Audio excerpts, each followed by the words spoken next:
the exciting things that I talked about in the last program, the Global Challenges Foundation conference in Stockholm, was meeting some incredible people doing some extremely interesting things, and not all of us got to the actual semifinal or finalist stage. Today we're going to be talking to a group that has done a phenomenal amount of work that covers quite a spectrum, and I think you're going to find it interesting because it's the intersection between business and global change. My name is Donna Jones. I'm the host for the program. The program's the Insight to Action podcast, and my work involves innovative ways of designing change initiatives so that they're people-friendly and extremely effective.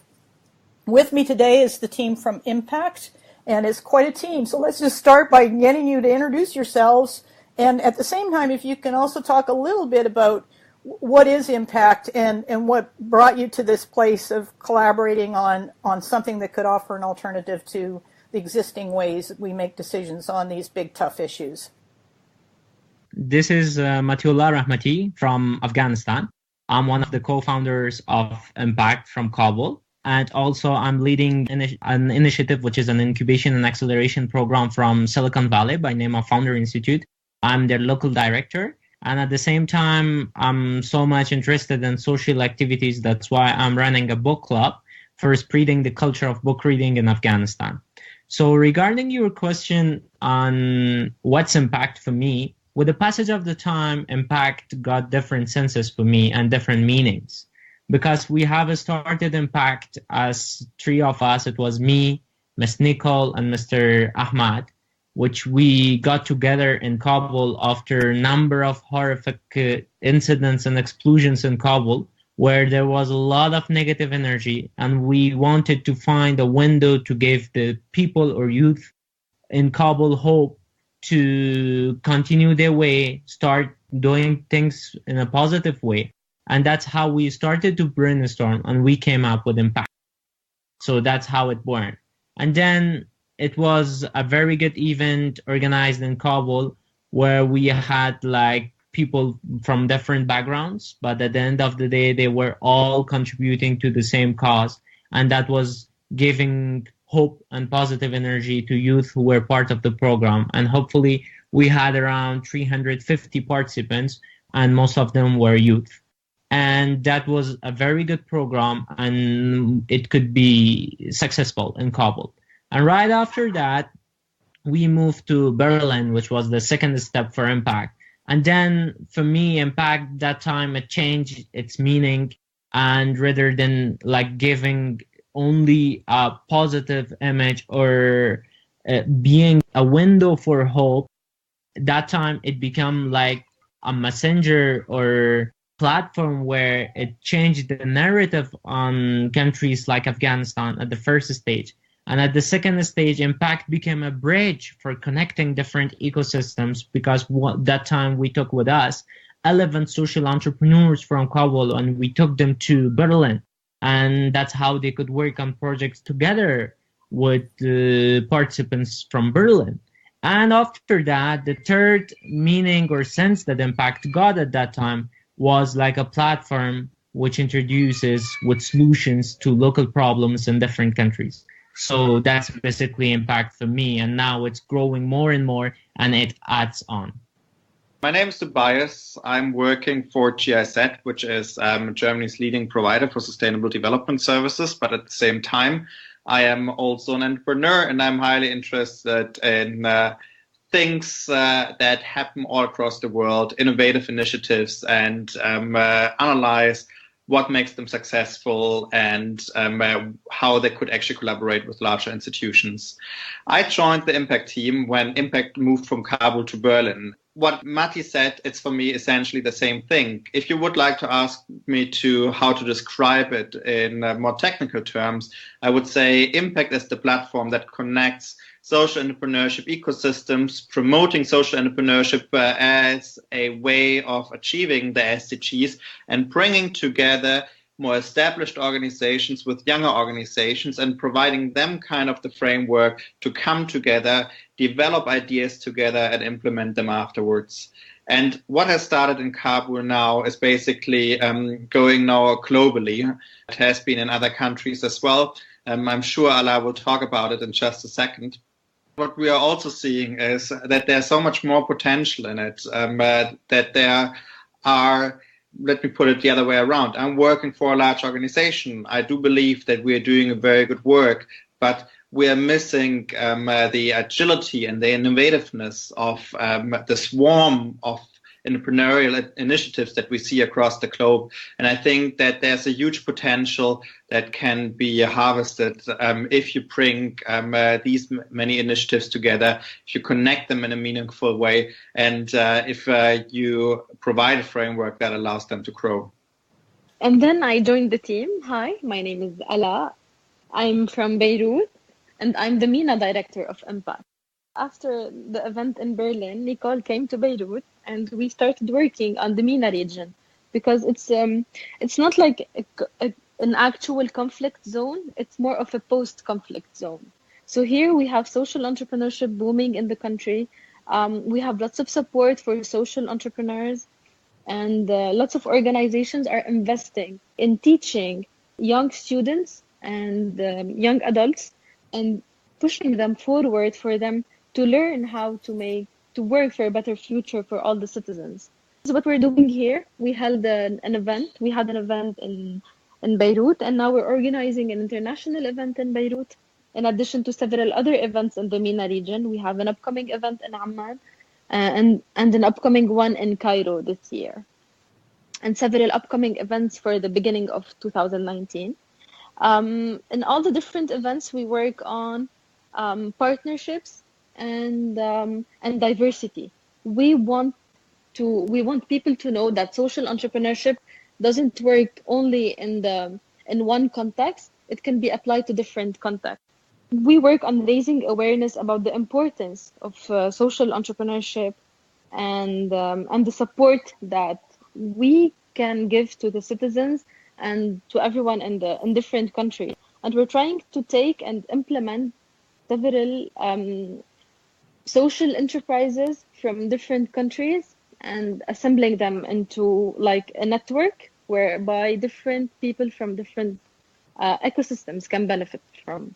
This is in a nutshell what we do. We're constantly developing our model, and we're getting feedback from everyone around us, tweaking it a bit and adding more exciting things to it for us to have a bigger impact on people's lives.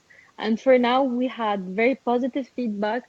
Lots of students, they were enthusiastic about everything happening, and they just started their own initiatives here because of what we offered them and the support we gave them in a short period of time. So we have some success stories, and we're hoping to have more success stories with time. You know, stories that make it real, because when you talk about collective, collaborative innovation or social innovation, it doesn't really stick until you start getting what that looks like on the ground, and particularly in areas of conflict or post-conflict, and also in areas where diversity is pretty key to going forward. Yeah, exactly. Nicole? Hi, I'm Nicole. I'm also co-founder of impACT together with Mati. And besides that, I also have a social enterprise. It's called Filia. We're providing a program working with women to enhance a more empowered conversation and dialogue skills. I also published a book last year. We were looking at what makes startups around the world impactful. And in that research, which I also undertook in Afghanistan, we found out that there are 3 key elements for success in the startup world, but then also when you go beyond for other entities. We coined this model, the power triangle model. And this is also what impACT is modeled around as an event and as an organization. We're looking at 3 key elements, and they are access to networks, resources, and knowledge. I just also want to add a point to this. So I was basically what Mati already mentioned in Kabul, and one of the reasons why I was there was to research what makes a startup succeed in different contexts. And we can see in global governance, especially, that power dynamics are shifting. And what I found, my background is in development and international politics, international economics. What we can see, especially in countries like Afghanistan is that there are various traditional actors that cannot work as effective as they perhaps used to. And that's why we're also looking at entrepreneurs and social entrepreneurs, especially in conflict and post-conflict areas, as we could almost say a new actor, an additional actor, drawing onto what Tobias just said, to maybe complete a picture that we haven't seen like this before. Because the larger organizations, as we've seen, have difficulty delivering all the goods and services to all the populations, especially when we look at security situations that are difficult or migration issues. That's why we're looking also at social entrepreneurs and entrepreneurs to perhaps fill a gap. There's certain risks that the Global Challenges Foundation are addressing, like global climate change, for example, that can only be addressed through entrepreneurship. Government can set targets and everything else, but then they can do as the United States did and say, "Oh, I don't want to do that now. It's entrepreneurship that's really going to take the lead in the end." Absolutely. If you compare risks actually mean complexity, right? And to manage complexity, what we know from common literature already is the fact that structured organizations that are top-down hierarchical are really struggling to respond to complexity or to respond to fast-changing environments. And that a network approach or an ecosystem approach in that regard is far more effective. Now, if we now would consider the United Nations system, instead of being the system of institutions that have policy making and implementing power in some regards, if you would just imagine that they would turn around and actually, instead of implementing themselves, for example, with regard to climate change, the UNDP, the development programs that are actually targeting some of these issues, if you actually turn it around and make the United Nations actually not an implementing policy-making body, but actually a body that could serve in the future such entrepreneurial initiatives, then we would believe that there could be such a huge benefit for everyone involved. Because what we are seeing here is there are lots of entrepreneurial initiatives, but at the same time, they often do have problems to scale, either beyond their sector or beyond their geographical location. Now, we also do see that as they are often limited to a certain sector or geographical limitation, they are not pushed to innovate even further throughout the process. The United Nations or the international global system, on the other hand, they do have an infrastructure that is actually providing lots of networks across the world, lots of subject matter expertise, and also lots of resources.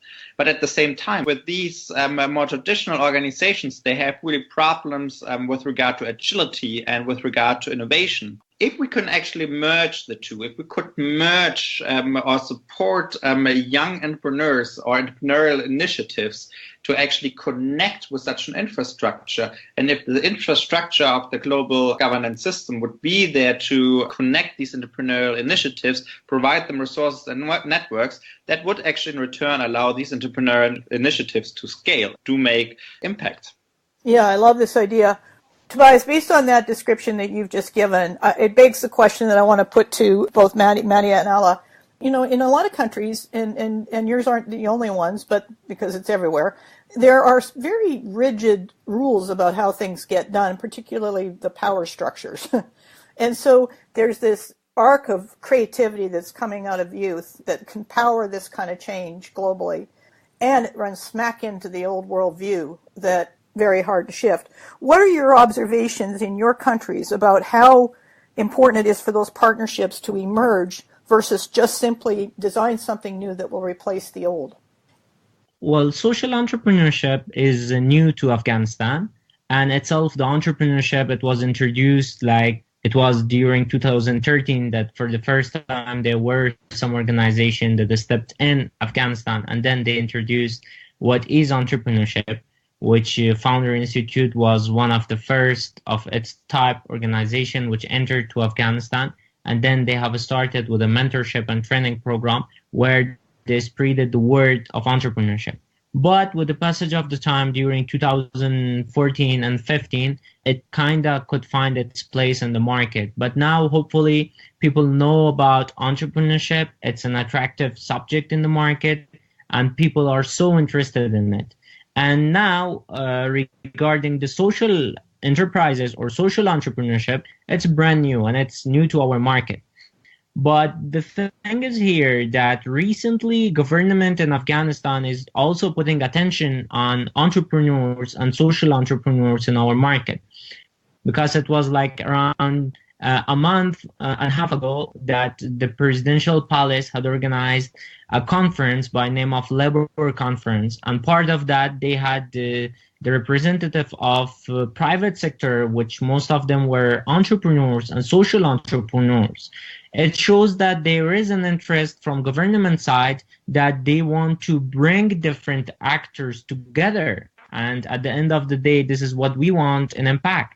Because the systems which are like, we can say, they start from the upper to below, and they are thinking like they are the one who are creating or working on the strategies and developing the strategies, and those who are like the bottom or down, they have to like follow that. But now we're like witness that the government is interested to hear more from those who are like small players, so they can develop, we can say, strategies or policies accordingly. So we believe that the time for a kind of government or system which is up down is kind of over, and now it's the time that the approach should be changed, and it should be like in two ways, so we can have a solid and good and effective system at the end of the day. But hopefully, I'm so happy that now I see these positive changes in Afghanistan. As an entrepreneur, it encourages me a lot to go ahead. I can add also to this that entrepreneurs, they dare to do things more than governments, because governments, they have this big responsibility of everything they need to work on. So individuals and small entrepreneurs, they dare to do things, they dare to take risks and to explore new technologies, to add their own perspective to things, their new youth perspective, if you want. Following the bottom-up approach helps to understand the challenge better, because we're living the challenges we're trying to solve. And I think we're eligible somehow to solve these problems since we're facing them. So social entrepreneurship is something that the governments now are starting to reinforce. They're allocating specific funds for them. Here, the government and the central bank, they worked on a circular called 331, where they supported startups and they injected a big amount of money into the startup ecosystem. In Lebanon, I can proudly say that we have a strong ecosystem since the different stakeholders are together. They're not fighting for anything. So they just want the young entrepreneurs to succeed. They're just supporting them. We can see we have different organizations that are, each one of them is an expert in its own field. Like we have someone in agriculture, we have someone in technology, we have someone in finance, so someone for education. So each one of them is responsible for a different field, and they're all supportive. They're all interconnected, and whenever anything happens in the country, we're all there. So this supportive ecosystem helps a lot young entrepreneurs, and it intensifies the work because we have lots of resources and access to resources is easy. Since we're all connected, we all know each other, and we're all supportive of the different initiatives we're working on. And each one of us, whenever anyone has any opinion or any perspective, we're very open to criticism and open to change, which I think is a different model than the government, since the government has to hire an expert and then they need to study things and the process is slow. In the entrepreneurial ecosystem, it's faster. We do things, we test the ground, we do our market study, and then we prove the concept and we move forward. So let's dig a little bit deeper, Ella, if we may, into decision making. When you're working in collaboration like that, is there a particular method you use to get group decisions to come together to go forward, or how does that process work? Any of you can comment. Whenever anything happens, like we know the different views and who the experts are, like we always refer and we go back to the experts to see and to take the decisions we need to take. I don't know if I answered your question. Well, it sounds like you're using the experts as a consultation, but in the end, you are actually making those decisions. Yeah. Yeah, we do take the decisions. We take the decisions based on calculated risks. We measure the risks we have, and we look for the opportunities we have in the market, and whatever is working and whatever is not working here and globally. We refer back to the international ecosystem always to see what others they already did, and we always make sure not to reinvent the wheel. So we're innovative in different aspects, and we make sure to always maintain our innovative aspects in whatever we do. Like, we want to change in different ways. Excellent. I would like to reinforce what Mati and Ala said. And in fact, yes, we believe that doing things together will always result in something more impactful than if you do things alone. And that implies collaboration. And as long as different entities pursue the same objective, it doesn't matter if the one entity is an entrepreneur and the other entity is a government. So I think the objective matters to come together. But however, the difficulty is not only coming together, but actually to collaborate effectively. So how do you do that? An entrepreneur speaks a different language. An entrepreneur takes different approaches to solving a problem than a large organization would do that. I can say that. I'm working for a large organization while actually being an entrepreneur myself. So the question really is, how do you collaborate together? And we do believe that collaboration should not start at a level where you actually implement something, but it should start at the level where you start developing ideas together. And that will make it far more easy to understand each other, see what complementary strength everyone brings to the table, and how you can implement it best. And if I'm going back to your question of how do we make decisions, then I can give you the example of impACT Berlin.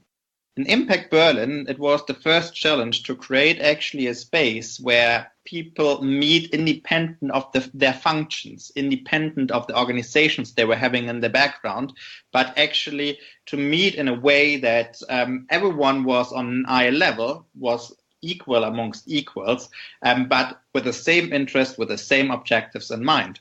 And we created that kind of space so that everyone on the second day of impACT Berlin was able to actually develop ideas of what could be achieved together.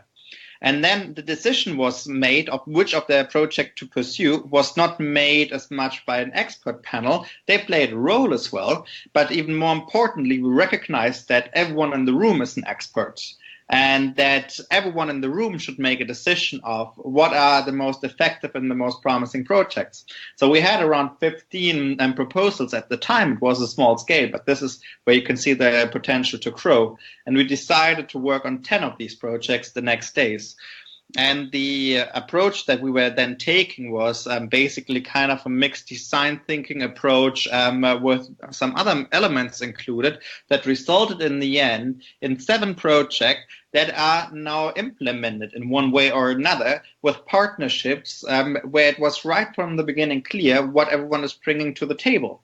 And there is this crowdfunding platform for Afghanistan that Marty can actually talk about, or this refugee partnerships between a German established organization and a startup incubator in Kabul that is actually now quite effectively working together to the benefit of both organizations, but ultimately, obviously, to the best of the refugees themselves or the beneficiaries of that. So I think if you take this approach further, then it entails that decision-making ultimately needs to be done by equals amongst equals, actually being capable of understanding the potential of an entrepreneurial initiative, and then to an ultimate extent by the beneficiaries themselves. Maddie?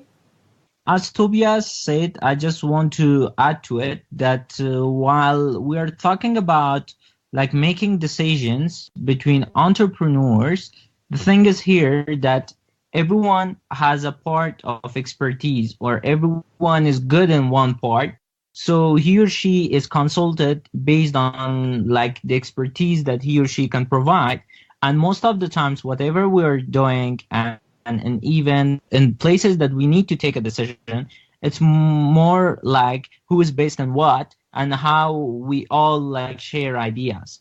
And as Tobias said, for example, in the second day of our event in Berlin, in the room we had different entrepreneurs with different backgrounds who were like the best in different fields.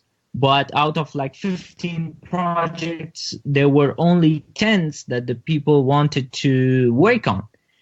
I came up with the idea of a crowdfunding platform for Afghanistan to solve the very basic and initial problems of entrepreneurs in Afghanistan, because one of the very first problems that aspiring entrepreneurs face in Kabul and overall in Afghanistan is access to fund. So basically what my platform gonna do is connecting the ideas to those who have money with them. So that's how we make decisions. Has it been launched? We are working on the technical part, but hopefully I can say that the platform is there, but the formal launch is not in place. One point about decision making. Even in our team, we're trying to practice what the team members just said. We're really a gender diverse team. We have people from different age groups. The youngest, I think, is Allah. And then we have people up to in their mid and 40s. So we have people from Western countries, but also from Afghanistan, Lebanon, and other places, Iraq. So we're being approached by people because I think it's when you make decisions like we do, or we strive to do in our organization, and trying to be agile, as Allah also mentioned, and not just staying stuck with one thing, like knowing what your core is, but also being flexible enough to change it if you are in a different context where things are being done differently, or maybe in Afghanistan, the topic of migration was at the forefront, whereas now we're going to India and everybody speaks about female entrepreneurs. So we're also trying to be flexible within what we do. And I think when you speak about decision making, that's also very important, that we collaborate and we really recognize each other's strengths that we're all bringing. And another factor also within our team is that we have people like Tobias who really understands large organizations, development organizations that are very close to governments as well. And he knows what the structures are like and why they're like the way they are. And then we have people like Allah, who's a complete entrepreneur. It's very important to have an understanding of the different perspectives also within our team in order to have that collaboration, the innovation in our collaboration that Tobias mentioned. So I just wanted to add that point as well. So what we're trying to preach, we also want to live as an example within our team as well. Well, and that's beautiful because that's where it gets super real, because there's plenty of people, particularly, well, I'm just going to name the agile environment, who can talk the talk, they have the vocabulary down, but when it comes to actually applying it to their own organizations, not so much. So a lot of these companies will consult for other companies on how to be agile and be completely incapable of it themselves. This is where you live it and breathe it, and then you wrestle with the challenges and the tensions, and that's growth. That's fantastic. And we do. I also would like to add about the diversity we have in the team, to add to Nicole. Like, even we're diverse from different cultures, but we're also from different fields. And I think this is key.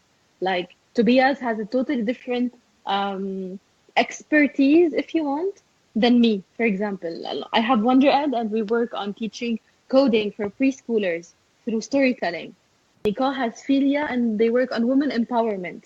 So we all adopt to each other's expertise in the different fields we come from and the different fields we operate in. I think this is one of the main things that make us really special and different than the others. We're adding up to each other's strength to build like this big conglomerate that has the different expertise from the whole world. I think that's what makes it beautiful, because I know I have a colleague in London right now he's actually from Colombia in the UK, which is, he's on a podcast elsewhere in the program, but he's been doing a lot of work in social innovation, experimentation, and basically the mindset shifts are around putting diversity in the room and then taking away something that there's a big issue around, because when you just put people in the room to be people and human first, then all the other issues melt away. Exactly. And we build on each other's challenges and beliefs in changing the world and making it a better place for all the people. Exactly. I think this is core, this is the essence, and this is what drives us most in whatever we're working on in our daily lives, and having impact where we gather all these different all this passion, and we put it into one big thing that's capable and that started changing and moving people towards making them better persons, better humans, making them even push forward to create the ripple effect where other people are being empowered by us and that they're empowering other people. And this is what you want at the end of the day. Absolutely.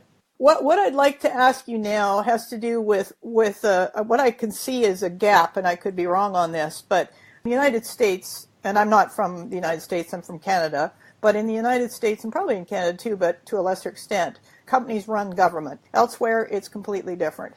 But when it comes to conversation around global governance, and you've got social entrepreneurship, and you've got governance, there is a gap between the two. People don't necessarily see how social entrepreneurship can tackle some of these big issues. What would you say to somebody that said, hey, nice idea, but how's that going to really work? I think there's not only gap, first of all, between social entrepreneurs and public institutions that are forming very often the global governance, but there's even a gap, I would say, between young institutions and larger, more established institutions. You need collaboration. It's easily set, and it's very difficult to be implemented, I guess, in the first place. And this doesn't matter which gap you're addressing here. We know with large organizations and startups, we have already talked about it. There's a different language. You have different decision making in both types of organizations. You have different mindsets, and you have different resources that force you to do different things. And governments are essentially here the same. I think where social entrepreneurship actually can work with government, and then maybe in the future also take over government function, it's where it comes to implementation or service delivery. So delivery towards public goods, might it be with regard to education, climate change, ecological collapse, and all these other risk areas that humanity is facing today. After all, I believe the global governance system, if they want to keep up with the speed of the entrepreneurial movements that you can see across the world, they better start adapting, because the entrepreneurs, they won't mind to take them over otherwise if they are not willing to collaborate. If there's a gap these days, then I think that entrepreneurs are still better equipped because of their sheer number, so the quantity of entrepreneurs that are out there, the speed and agility with which they are moving, and the direct response that they are getting from their beneficiaries or customers, which makes them better to keep innovating also in the future. Yes, we do see gaps between different organizations. I think we have found a way with impACT to tackle these gaps, but we also do see that the governance structure needs to shift if they don't want to be taken over by the entrepreneurs in the future. And as they're collaborating, especially with these large organizations, you mentioned that in the US, companies drive governments. Yes, but we also do see that these are the large companies that are currently having challenges to keep up exactly with these entrepreneurs. So I think it's on the public institutions and on the large companies to actually start building these interfaces or designing the interfaces to effectively collaborate with entrepreneurs, or it's just a matter of time, I assume, until the entrepreneurs have taken over major parts of their daily work or daily business areas. I think it's very much also a matter of trust, if you want to put it in a nutshell. A lot of the traditional institutions are not being trusted the way they used to be trusted before we had the internet, before we had access, before we could maybe collaborate the way we do now and do things ourselves, essentially. And this is most visible in places where impACT is operating in. Take Afghanistan or Iraq or Lebanon, where maybe things aren't provided like they are perhaps in Germany. And I want to add on to what Tobias just said about governments better listen or watch out for what's happening on the ground, because even media institutions are not being trusted the way they were. And now people like you, Donna, come up with podcasts. They come up with their own news channels even. Yeah, and you see this in many different countries. And these news channels, a lot of times, they're very much trusted. If it's justified or not, it doesn't matter at this point in time, but where do the crowds go, right? And you can even perhaps in the future see it with security forces, or maybe you will be able to see it with, other established actors like large companies, yeah, that might lose trust of customers where they go to smaller ones. So this is something that everybody has question marks around. And you can really see even the music industry, right? How smaller organizations and smaller initiatives, they could be startups, they could be social startups, they could be just, random initiatives that are not even making any money, but how they're really challenging the status quo everywhere. This is just a trend of our time, and this is already full speed, actually. Yeah, it is, and I'm excited about that. At the same time, I've learned not to say, yay, disruption, because then people freak out and hide. So it's more a matter of kind of making supporting the disruption and at the same time letting everyone believe that everything is the way it's always been. So there's just some fascinating dynamics around the emotion of transformation and change, and exactly what you just described, Nicole, that I find interesting. And I like the phrase, where do the crowds go? Because one of the observations I've had is that these organizations will either be left behind or become so redundant that it just won't matter. And so, that's where it gets interesting. Yeah, and maybe there Matik and Allah can also say something. I think a lot of times from my observations in Kabul, the people that, like Mati, they're very much looked up to also, and also other entrepreneurs where, a lot of the, let's call them crowds, young people, minority groups, women, they're looking at the role models, right, that are really creating something for the community, and they're really making something of themselves. And you can even call them multipliers. So I think, you need to see where does the attention go? What do people believe in? Who do people believe in?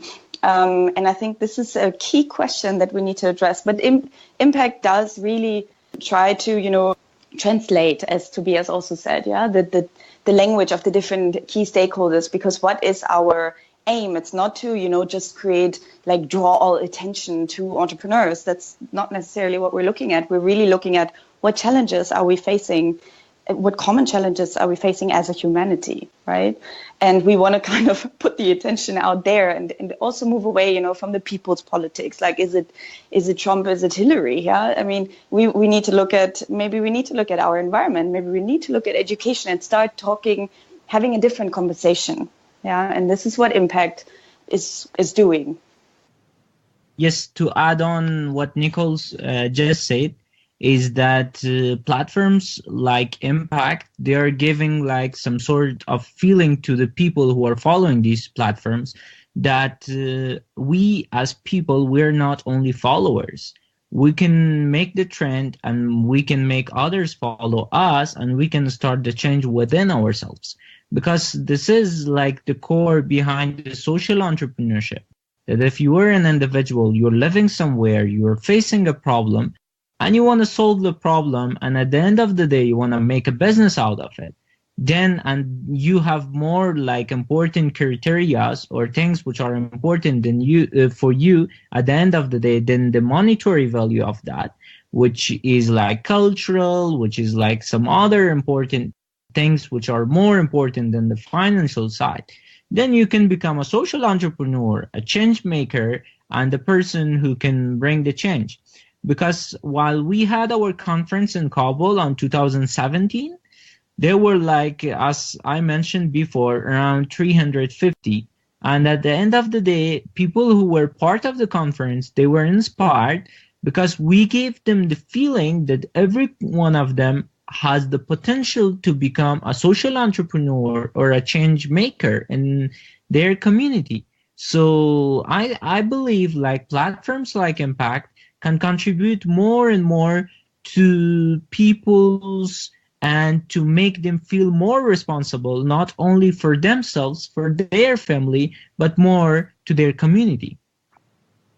Now that's brilliant. Let's go into the platform a bit because I know we've been talking about platforms elsewhere on the podcast. I have an interview with Simona Cicciaro from Italy, who's designed the Platform Design Toolkit, which is open source design of platforms. And one of the things he says is that platforms evolve, which is quite handy. When you talk about platform, as you just did, Maddie, what's the relationship and the collaboration side of it? If I'm on there from Lebanon or from Afghanistan or from Germany or from Canada, what's the balance between how I can regionally collaborate, find somebody with a common, and bounce ideas around? What would be the purpose? And so it's regional to global. How does that actually work when we talk about a platform? Well, one of the things that we are doing as impACT is connecting different ecosystems.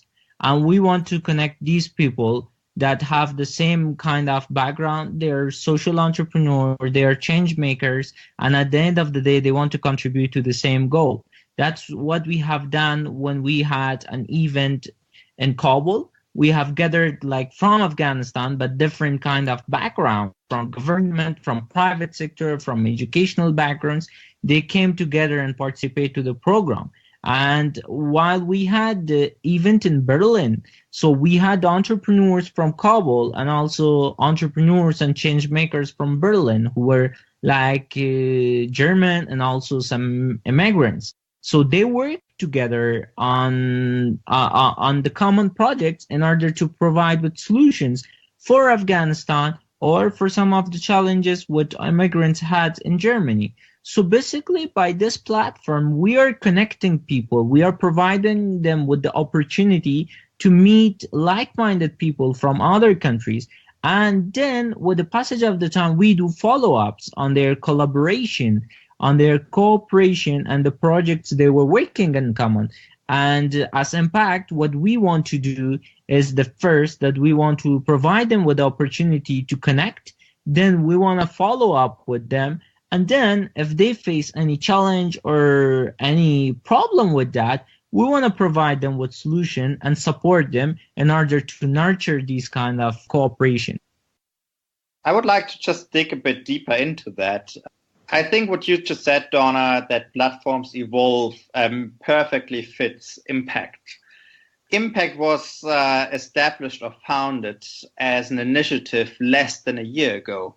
And it was happening first time as an offline event built around the three issues that are central to impACT that Nicole described, which are collaborating with regard to knowledge, resources, and networks.